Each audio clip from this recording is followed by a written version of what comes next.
이사야 선지자가 주시는 이 말씀을 통해서 이 시대 가운데 하나님께서 우리에게 주시고자 하는 말씀이 있어요.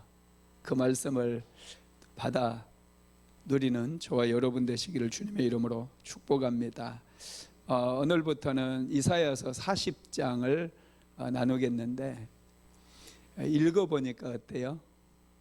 많이 다르죠? 1장부터 39장까지의 말씀과 이제 40장을 딱 들어가는데 40장에서부터 완전히 분위기가 달라요. 그죠? 그래서 이제 성경학자들은 이사야서 1장부터 39장을 제1이사야서다 이렇게 나누고, 또 40장부터 66장까지를 제2이사야서다 이렇게 얘기를 하면서, 어떤 분들은 이 40장부터 66장까지는 아마 이사야 선지자가 아니라 다른 분이 기록을 했을 거다 이렇게 주장하는 학자들도 있습니다. 그 근거로 꼽는 게 뭐냐면은 고레스 왕이 나오거든요. 이사야서에 44장 28절에 보면 나와요. 그런데 여러분, 이 고레스 왕은 이사야 선지자가 태어나기 이전에, 고레스 왕이 태어나기 이전에 이사야 선지자는 이제 다 그 사역을 끝내고 다 죽기까지 해버려요. 그러니까 전혀 고레스에 대해서는 알지도 못해요. 그런데 이사야 선지자가 예언하기를 하나님께서는 고레스를 기름 부은 자라고 말씀하시면서 그가 이스라엘 백성들을 다시 본국으로 포로된 땅에서 이제 돌아오게 할 거다 이렇게 이제 얘기를 하거든요. 그래서 틀림없이 이 40장부터 66장까지는 다른 분이 기록했을 거다 이렇게 주장하는 분들도 있어요. 그런데 여러분, 전혀 그렇지 않고 이사야서 1장부터 66장까지는 이사야 선지자가 기록한 말씀인 거 믿으시기 바랍니다. 하나님께서 감동을 주시면 뭐 고레스 왕의 이름 정도야 뭐 그게 뭐 별 대수이겠습니까? 넉넉히 하나님께서는 다 아실 수 있다라는 거죠. 40장이 들어오면서 하나님께서는 이제 이스라엘 백성들이 한 말씀을 하시는데, 그게 뭐냐면 하나님께서는 위로의 말씀을 그 백성에게 전하라 이렇게 말씀을 하셔요. 내 백성을 위로하라. 여러분, 이사야서 1장부터 39장까지는 심판에 초점이 맞춰져 있어요.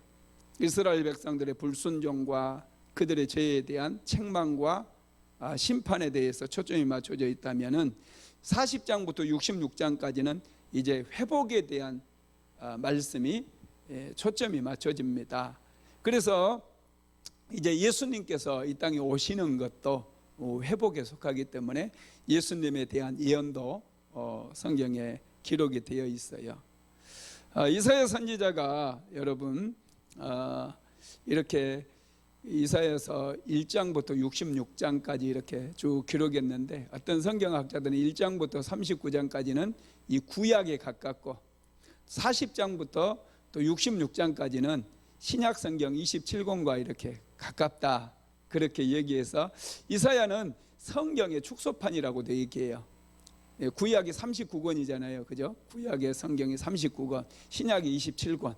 그래서 1장부터 39장까지는 이 구약의 포커스가 맞춰져 있고, 40장부터 66장까지는 이 신약 시대처럼 신약의 포커스가 맞춰져 있다. 그러니까 여러분, 구약 성경을 읽다가 신약 성경으로 딱 들어오면 분위기가 너무 달라지잖아요. 이것처럼 이사야서 39장까지 딱 읽고 나서 40장을 읽을 때 너무 이 분위기가 달라진 것을 우리도 느낄 수 있어야 돼요. 뭐 이게 아무 감동이 없이 그냥 읽으면은 안 된다는 거예요. 성경을 읽을 때 여러분 천천히 좀 읽어보세요. 지난번에 내가 성경 읽는 법에 대해서 좀 말씀을 드렸는데, 성경을 읽을 때 통으로 읽으라고 그랬잖아요. 통으로. 이사야서는 굉장히 길어요. 그래도 이사야서 말씀을 이렇게 읽을 때 1장부터 쭉 66장까지 한번 쭉 시간 날 때 멈추지 말고 한번 쭉 읽어보세요. 300페이지 책 같은 경우도 우리가 앉아서 그냥 다 읽잖아요. 책 좋아하시는 분들, 저랑 독서 토론 많이 하신 분들은 이 책을 읽을 때 이제 많이 읽으셔가지고 앉은 자리에서 1페이지부터 300페이지 정도 이렇게 읽을 수 있을 거예요. 300페이지 읽는데 한 4시간 걸려요. 좀 많이 늦게 좀 더 시간 걸린 분들은 한 7시간도 걸리지만은 한 4시간 정도. 그러니까 이사야서 1장부터 66장까지 읽어보면 한 5시간 걸려요. 상당히 이게 많이 걸립니다, 시간이. 제가 읽어보니까 그래요. 계속 읽어보니까 한 5시간 정도 걸리더라고요. 그런데 이렇게 쭉 읽어보면은 처음에는 잘 몰라요. 그런데 반복해서 읽다 보면 나중에는 이 분위기가 느껴져요. 분위기가. 그리고 이사야 선지자가 하시는 말씀이 무엇인가, 무슨 말씀인가 이런 게 느껴진다라는 거예요. 그리고 성경을 읽고 싶은 분들은 이렇게 통으로 읽으시고 많이 읽어야 돼요. 모르는 부분, 잘 이해가 안 되는 부분들은 그냥 넘어가면 돼요. 그냥 넘어가고 또 좀 메모도 해놓고 안 되는 부분들은 그러면서 기도 시간에 질문하기도 하고 그러면은 성경을 읽을 때 아주 더 재미가 납니다. 그런 게 아주 즐거워요. 하나씩 깨달아가는 그 기쁨도 아주 큰 기쁨이라고 할 수가 있습니다. 하나님께서는 지금 이제 40장에 들어오면 여러분 39장에서 남한국 유다가 망했어요, 안 망했어요? 망하지 않았거든요.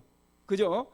히스기야 왕이 이제 39장이 바벨론 사신들에게 보물창고 다 보여준 걸로 끝났잖아요. 그죠?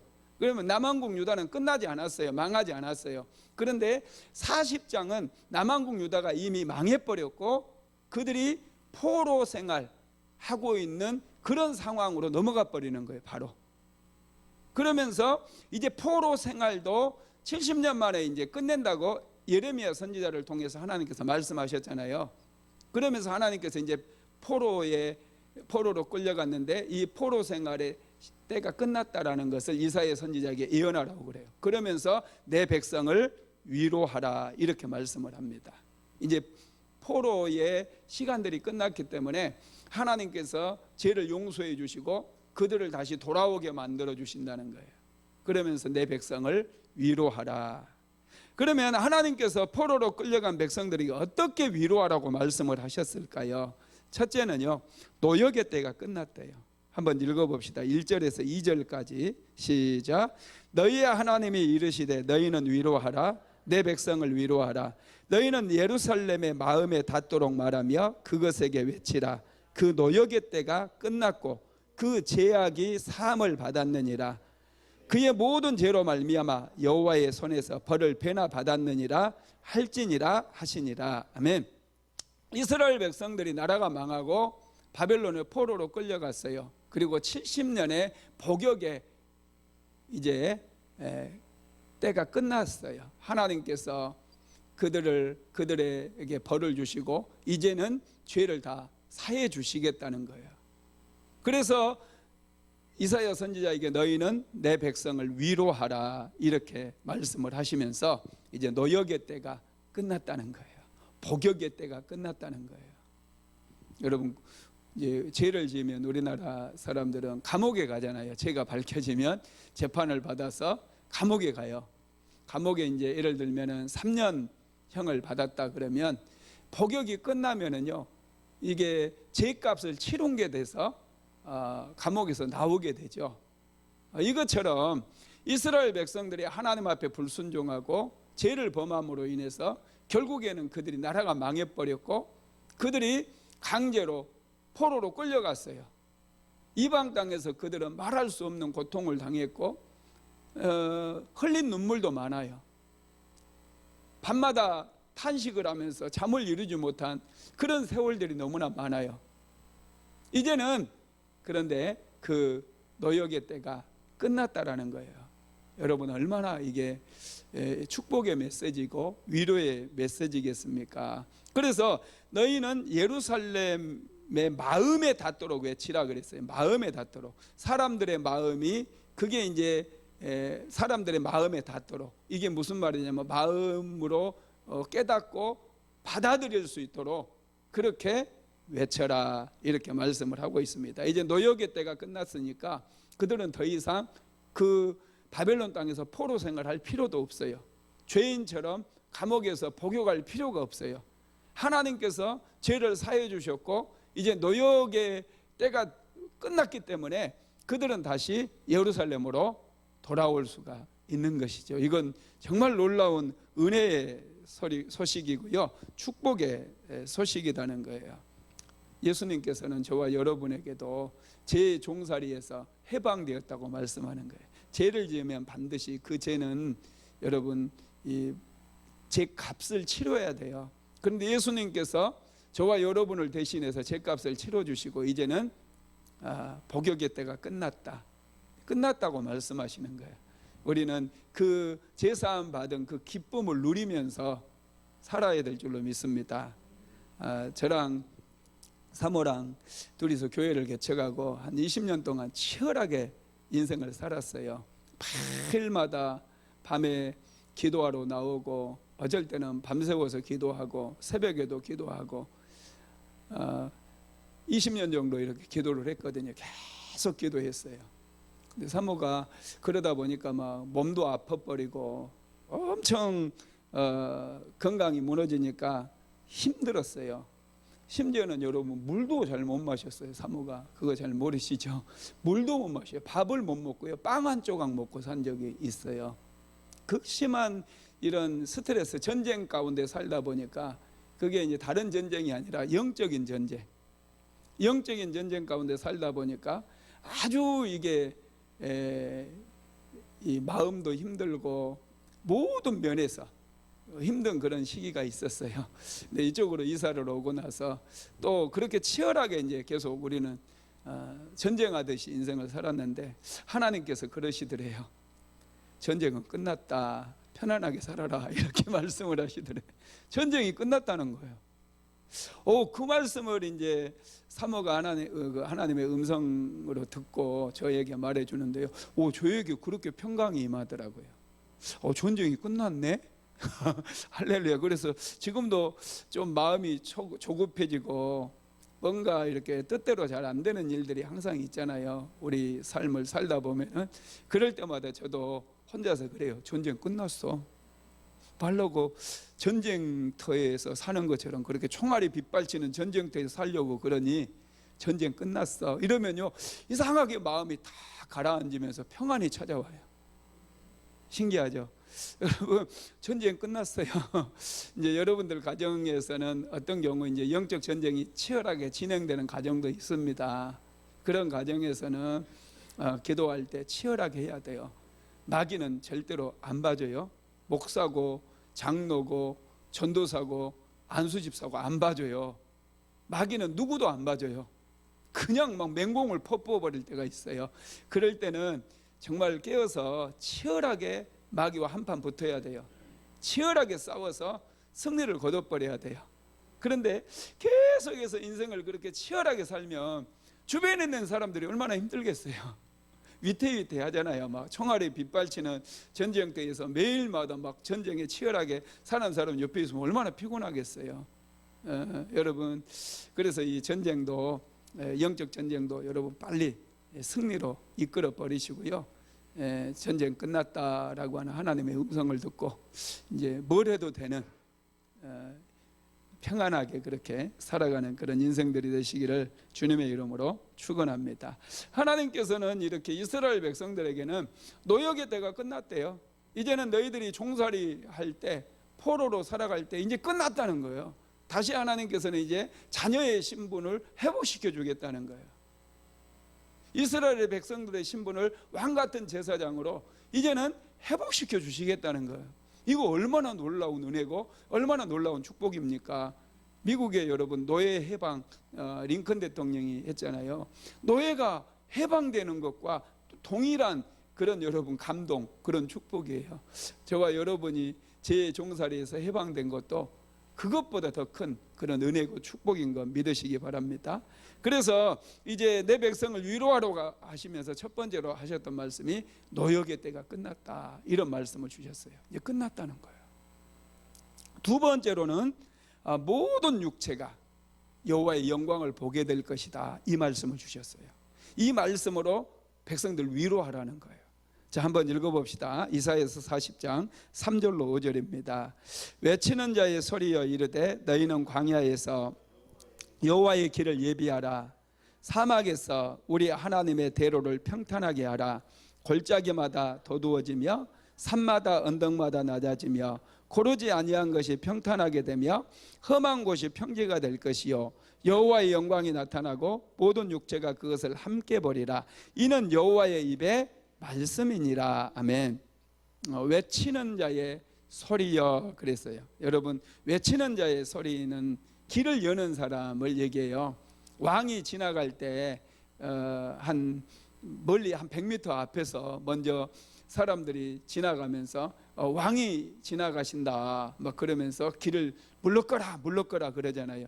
사극에 보면 그거 보셨죠? 물러거라, 왕이 지나가신다. 그러면 백성들은 이 길을 가운데 딱 열어주고 이 길 끝에서 딱 엎드려 있어요. 이제 경배 표시로 왕이 지나가면 고개를 못 들어요. 딱 고개 숙이고 엎드려 있는 그런 모습들을 보셨을 거예요.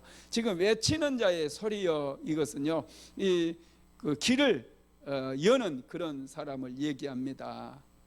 길을 여는 사람, 왕의 행차를 지금 알리는 그런 사람들인데, 이제 여러분, 너희들이 여호와의 영광을 보게 될 거라는 거예요. 외치는 자가 그것을 얘기하고 있어요. 그러면서 광야에서 여호와의 길을 예비하래요. 여호와의 길을, 하나님의 길을 예비하라는 거예요. 하나님께서 오실 길을 너희들이 예비해라, 이렇게 외치는 자가 외치는 거죠. 그런데 여러분, 지금 외치는 자가 어디에서 외친다고 그랬어요? 광야에서. 그죠? 광야에서. 광야는 길이 있는 곳이에요? 길이 없는 곳이에요? 길이 없는 곳이에요. 사막은 길이 없어요. 그래서 골짜기도 나오고 때로는 산도 나오고 그런 곳이 광야입니다. 그런데 길을 외치는 자가 길을 만들면서, 왕의 길을 만들면서 나가는 거예요. 골짜기를 여러분 메꾸고 산들을 깎아가지고 왕의 길을 만들면서 나가라는 것이, 여러분, 광야는 척박한 곳이에요. 특별히 이 광야에는 척박하고 이 죽음과 저주의 땅이잖아요. 아무것도 자랄 수 없는 그런 땅이기 때문에. 그런데 그곳에 이제 하나님께서 오시겠다라는 거예요. 또 이 광야가 상징하는 게 뭐냐면, 포로 생활하면서 이스라엘 백성들이 받은 이 마음의 고통이라든지 상처라든지 이 척박해져 있는, 딱딱하게 굳어져 있는 그 이스라엘 백성들의 마음을 말씀하기도 합니다. 이 마음의 광야와 같은 마음이 이제 준비되어야 된다는 거예요. 그래야지 주님께서 그 광야 같은 마음 속에 길이 만들어질 때 하나님의 말씀이 들어가고 여호와의 영광을 보는 그런 역사가 일어날 거다는 거죠. 여러분, 우리의 마음이 이렇게 딱딱해져 있으면 하나님의 말씀을 들어도 이 말씀이 우리 안에 들어오지를 못해요. 예수님께서도 네 종류의 밭에 대해서 말씀하셨잖아요. 씨 뿌리는 자의 비유를 통해서 어떤 돌짝밭도 있고 길가와 같은 밭도 있고 가시덤불과 같은 밭도 있고 옥토밭이 있는데 30배, 60배, 100배의 열매를 맺었던 그 밭은 옥토밭 하나뿐이었어요. 광야는 여러분 길가와 같은 밭이고 그런 마음이고 가시떨기와 같은 마음이고 돌이 막 있는 그런 마음이에요. 이런 마음 상태로는 도저히 하나님의 말씀이 들려오지도 않고 여호와의 영광을 볼 수도 없어요. 그래서 광야에서 여호와의 길을 예비하라는 것은 이 마음에 하나님의 말씀이 심겨질 수 있도록 이 마음을 갈아엎으라는 거예요. 여러분, 갈아엎는 게 어떻게 하는 게 없는 거죠? 회개죠, 회개. 마음을 갈아엎는 것은요, 철저하게 우리가 하나님 앞에 회개하는 거예요.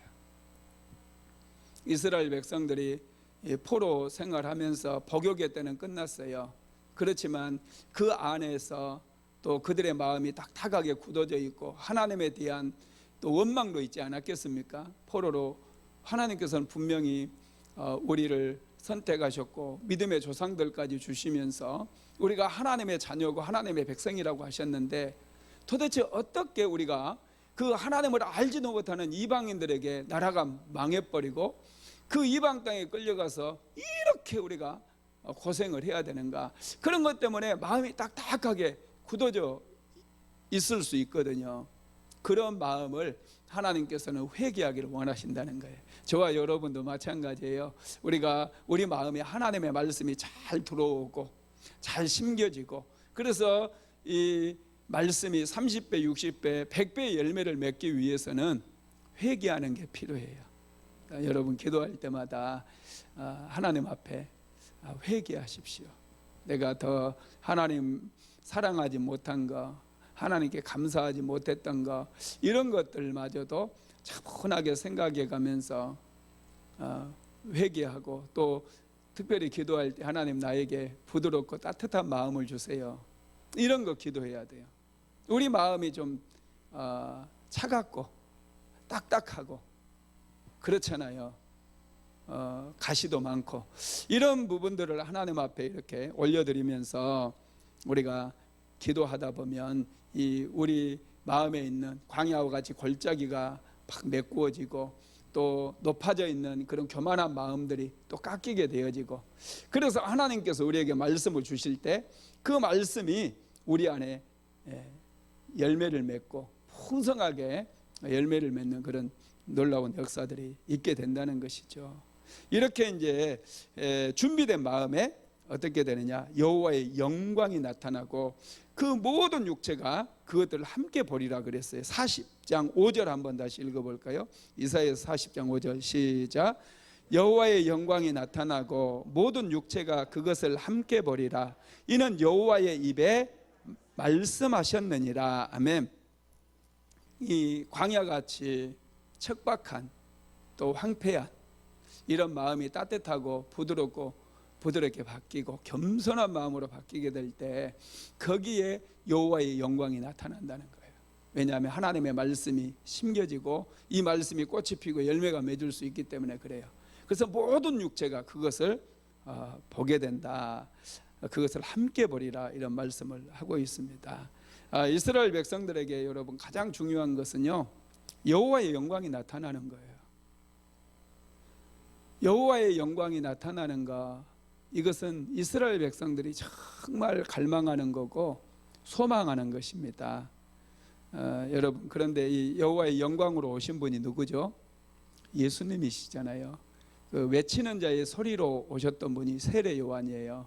광야에서 세례 요한이 회개의 세례를 베풀면서 회개하라, 천국이 가까웠느니라 세례 요한이 외치고, 그 뒤에 이제 예수님께서 하나님의 영광으로 이 땅에 오셨습니다. 그리고 이제 누구든지 예수님의 이름을 부르게 되면 하나님께로 나아갈 수가 있게 되고 제사함을 받게 되고 길이 만들어졌기 때문에 천국으로 갈 수도 있게 된 것입니다. 세 번째로 이사야 선지자가 하나님께서 이사야 선지자에게 하신 말씀은 하나님의 말씀을 붙들라는 거예요. 6절에서 8절까지 한번 읽어볼까요? 말하는 자의 소리여 이르되 외치라. 대답하되 내가 무엇이라 외치리까 하니 이르되 모든 육체는 풀이요 그의 모든 아름다움은 들의 꽃과 같으니 풀은 마르고 꽃이 시듬은 여호와의 기운이 그 위에 불미라. 이 백성은 실로 풀이로다. 풀은 마르고 꽃은 시드나 우리 하나님의 말씀은 영원히 서리라 하라. 아멘.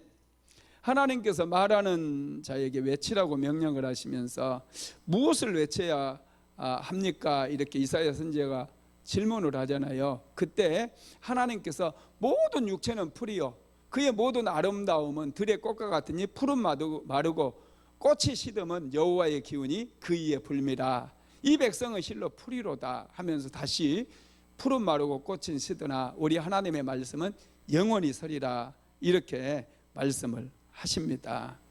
여러분, 이 말씀 안에 중요한 인생의 해답이 들어있어요.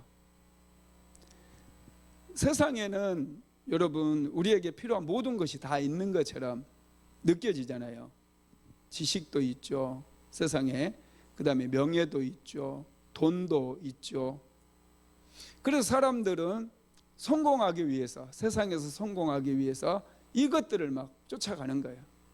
여러분 요즘은 자녀들 기본적으로 교육이요, 이 초등학교 6년에다가 또 중고등학교 6년 더하면 12년이죠. 대학교 4년, 16년이에요. 대학교는 요즘 거의 다 기본이에요. 우리나라 지금 자녀들, 대학 안 나온 자녀들은 거의 뭐 찾아볼 수가 없을 정도예요. 최소한 16년 정도는 이제 배운다니까요. 왜 배워요? 지식을 추구하기 위해서. 세상에서 사실은 성공하기 위해서 자녀들 성공시키기 위해서 공부를 부지런히 시키는 거거든요. 세상에서 성공을 위해서 치열하게 일하면서 우리는 살고 있어요. 세상에 필요한 것도 우리의 필요가 세상에 다 있는 것처럼 느껴지기 때문에 그것도 얻으려고 우리가 정말 치열하게 살고 있습니다. 그런데 하나님께서는요, 그런 것들은 풀과 같고 들의 꽃과 같대요. 그러면서 하나님의 말씀만이 영원히 선다고 우리에게 말씀해 주고 있다라는 거예요. 여러분, 이게 이제 본질이 있는데 우리 인생은 풀과 같다는 거예요. 이거 잊어버리면 안 돼요. 절대로 우리가 잊어버리지 말고 붙잡아야 될 말씀, 우리 인생은 풀과 같아요. 잠시 잠깐 왔다가 사라지는 안개와 같이. 여러분, 풀은 나무와 다르잖아요. 풀은 금세 자라요. 그런데 금세 시들어버려요. 우리나라 같은 경우는 이제 봄에 풀이 이렇게 자라기 시작해요. 1년이면요 사람 키가 넘어버려요. 얼마나 큰지 몰라. 우리 농장에도 이 풀이 막 풀과 전쟁이에요. 제가 봄부터 풀을 베기 시작했어요. 그런데 비가 한번 많이 오고 난 다음에 풀이 막 사람 키를 넘어버리는 거 한 4번 정도 제가 다 베줬는데요, 지금 안 벤 데 가보면 막 키가 넘어가요. 키가 풀이 이렇게 잘 자라요. 4번 뱄던 자리에 새로 난 풀이 내 키를 넘어간다는 거예요. 안 뱄으면 어쩔 뻔했어. 와, 이 풀이 정말로 잘 자라요. 그런데 사실 이 풀은 내버려둬도요, 겨울이 되면 서리가 내려버리잖아요. 서리가 내리고 이 차가운 바람이 불면 싹 시들어가지고 내버려둬도 그냥 다 쓰러져요. 내버려둬도. 나무와 달라요. 우리 인생이 이런 풀과 같아요. 하나님께서 여러분 뭐 잘 나가는 사람 많이 보죠. 순식간에 지나가요. 역대 대통령들도 뭐 많이 돌아가셨잖아요. 김영삼, 김대중, 뭐 상김시대, 우리나라 정치계 이 상김시대가 뭐 얼마나 대단했습니까? 싹 역사 속으로 사라졌어요. 순식간에 한 세대가 가버려요. 이 풀도 여러분 한 세대거든요. 자기들 나름대로는. 그래서 여러분 우리가 잊지 말아야 될 게 뭐냐면은 인생의 본질은 인생은 풀과 같다라는 거예요. 그리고 세상의 모든 영광이라고 하는 것은 들의 꽃과 같대요. 들에도 여러분 꽃이 얼마나 아름답게 피는 줄 아세요? 예, 들에 꽃이 피는 것을 보면은 여기 우리 집 밑쪽으로 이렇게 저기 CU 있는 데로 가면 집 밑으로 쭉 가면 계곡이 개울물이 하나 나오거든요. 그 개울을 따라가다 보면 여러분 이 망초꽃 아시죠? 망초 하얀색 꽃 잘게 소망초인가요 그게? 이 망초꽃이 얼마나 많이 피어 있는지 몰라요. 지금은 이제 다 져버렸는데 이 망초꽃이 마치 안개꽃처럼 쫙 펴져 있어요. 그래서 뭐 굳이 유채꽃 보러 제주도로 안 가도 이 수암산 밑에 망초꽃이 하얗게 피어 있는데 얼마나 예쁘게 피어 있는지 몰라요. 많이 피어 있는데 누군가가 일부러 거기다 갖다 심어 놓은 것 같아요. 산책 가시는 분은 알 거예요. 모르면 어쩔 수 없고. 여러분 이렇게 아름답거든요. 그런 들꽃이라 할지라도 그렇게 많이 피어 있으니까 너무 아름다워요. 그런데 그건 금세 시들어요. 얼마 안 가서 제가 한 달, 2달 이렇게 가보니까요, 거기 싹 시들어 버리고 지금 다 시들어 버렸어요. 볼품 없어요 지금. 인생의 영광이라고 하는 것, 우리들이 그렇게 추구하고 목말라 하는 그 성공이라고 하는 것이 이렇게 들의 풀과 같이 순식간에 지나가 버린다는 거예요. 이것을 이스라엘 백성들이 깨달았어요. 언제요? 포로 생활을 하면서, 그들이 노역을 하면서, 인생이라고 하는 게, 영화라고 하는 것이 바로 이런 거구나. 그들이 깨닫고 그들이 하나님의 말씀을 이제 붙들기 시작하는 거예요. 그래서 포로기 시대에도 에스라 같은 그런 학사 출신의 사람들은 하나님의 말씀을 포로기 시대에 그 포로된 땅에서 연구를 하기 시작하고, 거기서 서기관들이 만들어지게 되고, 그들이 이제 돌아왔을 때 이스라엘 백성들에게 하나님의 말씀을 본격적으로 이제 가르치기 시작하는 거예요.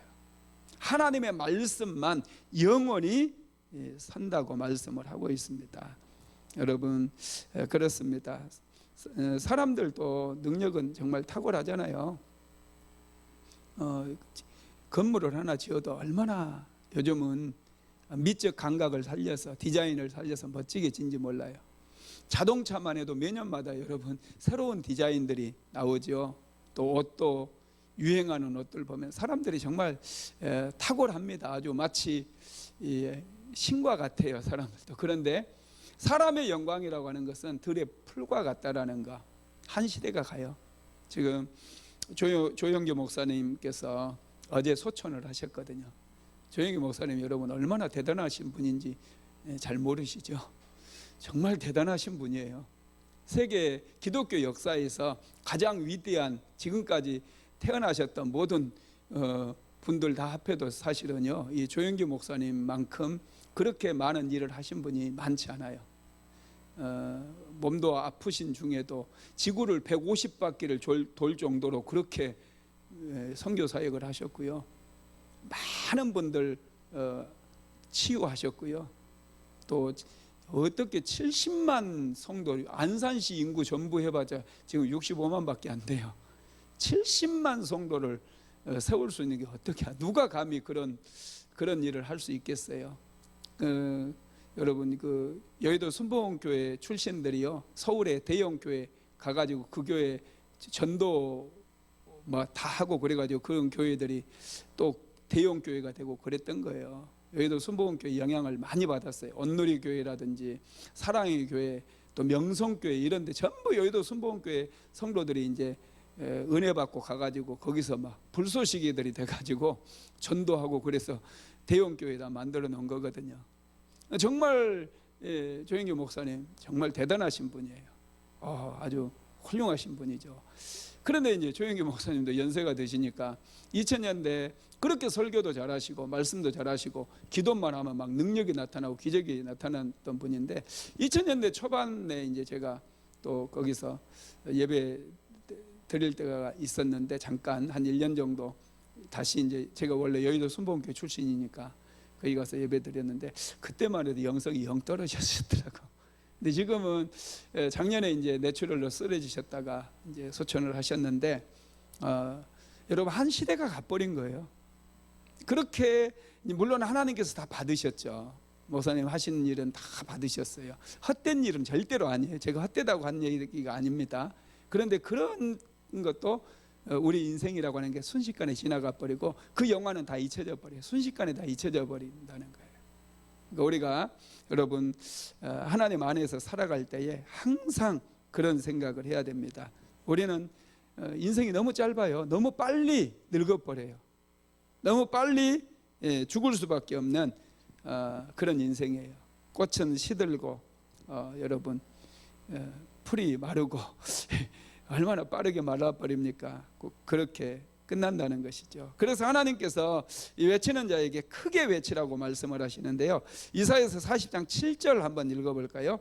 풀은 마르고 꽃이 시듬은 여호와의 기운이 그 위에 불미라. 이 백성은 실로 풀이로다. 이 꽃이 시든다는 거예요.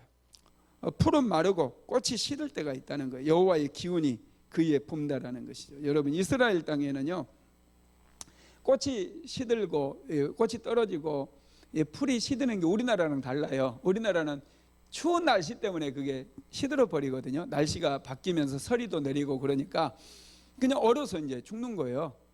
그런데 이스라엘 땅에는 여러분 사하라 사막에서 이 건조한 바람, 뜨겁고 건조한 바람이 불어요. 우리나라도 여러분 여름에 그 동해에서 태백산맥을 이렇게 바람이 탁 지나면서 폐연 현상이라고 덥고 건조한 바람이 이제 불어서 농작물에 피해를 입히는 경우들이 있거든요. 우리나라도 폐연 현상이라고 그래요, 그걸.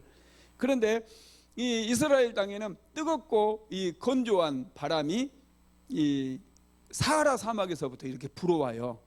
그래가지고 날씨는 뜨거운데 식물들이 다 말라져 버려요. 다.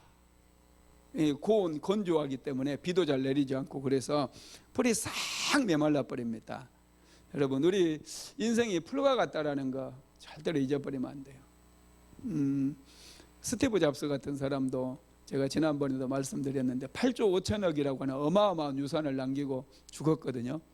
자기가 번 돈의 1000분의 1은 썼을까요? 1000분의 1도 못 썼을 것 같아요, 제 생각에는. 자기를 위해서. 뭐 이제 집이나 뭐 이런 것은 그냥 남아 있는 거니까 그건 쓴 것도 아니잖아요. 이제 자기가 소비하고 뭐 차를 산다든지 뭐 1000분의 1도 아마.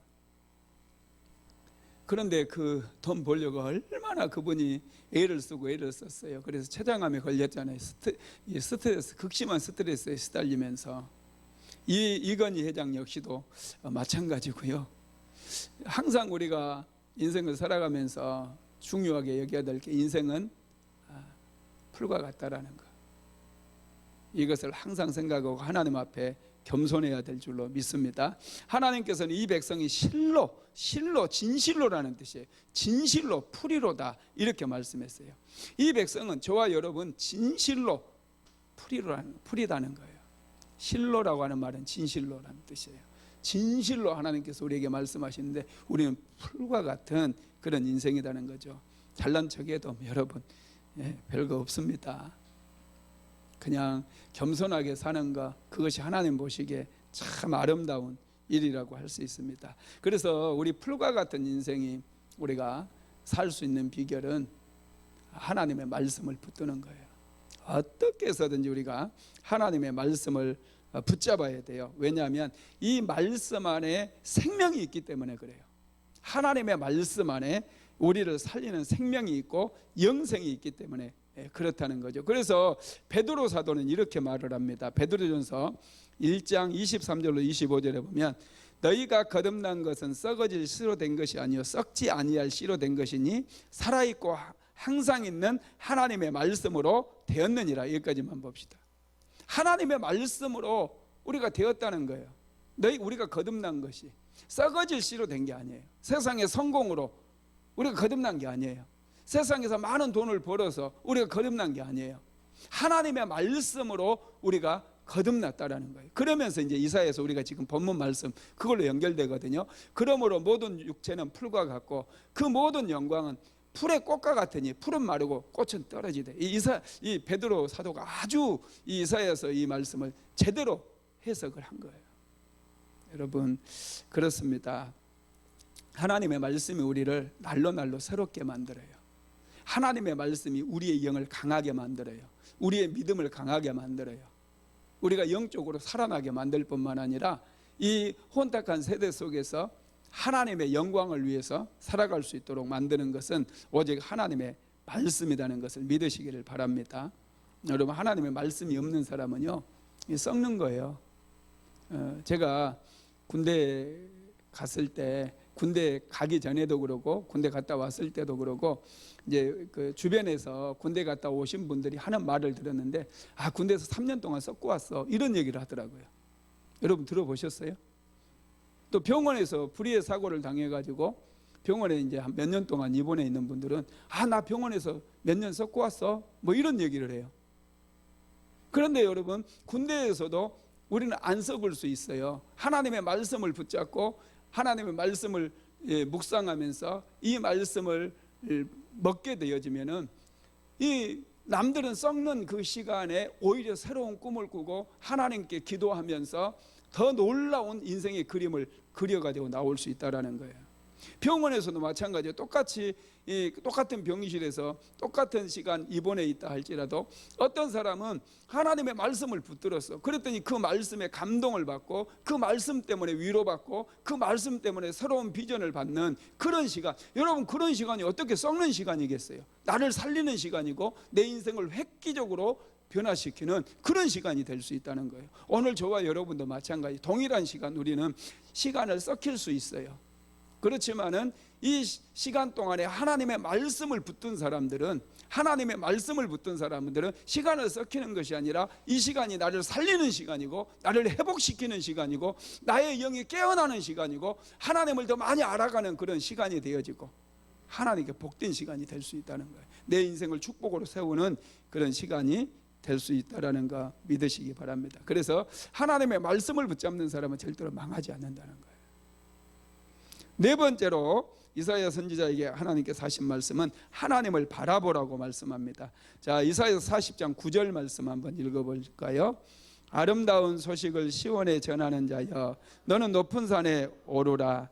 아름다운 소식을 예루살렘에 전하는 자여, 너는 힘써 소리를 높이라. 두려워하지 말고 소리를 높여 유다 성읍들에게 이르기를 너희의 하나님을 바라보라 하라. 아멘. 아름다운 소식을 전하는 사람들에게 너희는 두려워하지 말고 말씀을 전하되, 특별히 그 듣는 사람들로 하여금 하나님을 바라보게 하라는 거예요. 오늘날 우리는 뭘 바라보고 있어요? 텔레비전 바라보고 세상 바라보잖아요. 정치인들 바라보고 또 돈, 요즘 나라에서 이제 코로나 때문에 돈 준다고 하니까 그거 막 열심히 바라보고 유튜브 바라보고 이런 거 여러분 바라보면 발전이 하나도 없어요. 물론 때로는 이런 것으로 인해서 스트레스도 풀고 또 아주 뭐 보지 말라는 얘기 아닙니다. 그런데 정말 우리가 바라봐야 될 대상이 무엇인가를 하나님께서 지금 우리에게 말씀하고 있어요. 너희의 하나님을 보라는 거예요. 하나님을 바라봐야 돼요. 어떤 상황 속에서도, 특별히 이런 코로나 시대에는 하나님께서 마스크를 씌워버렸잖아요. 사람들 바라보고 그러지 말고 오직 하나님 바라보고 하나님과 대화하라, 이런 사인이 아니겠습니까? 여러분, 너희는 하나님을 바라보라, 이런 말씀이에요. 신문 보고 또 뭐 세상에 음란한 것 보고 자꾸 서로 정치판에서 싸움질 보고 이런 거 보지 말고 하나님을 바라보라는 거예요. 하나님을 바라볼 때 소망이 생깁니다.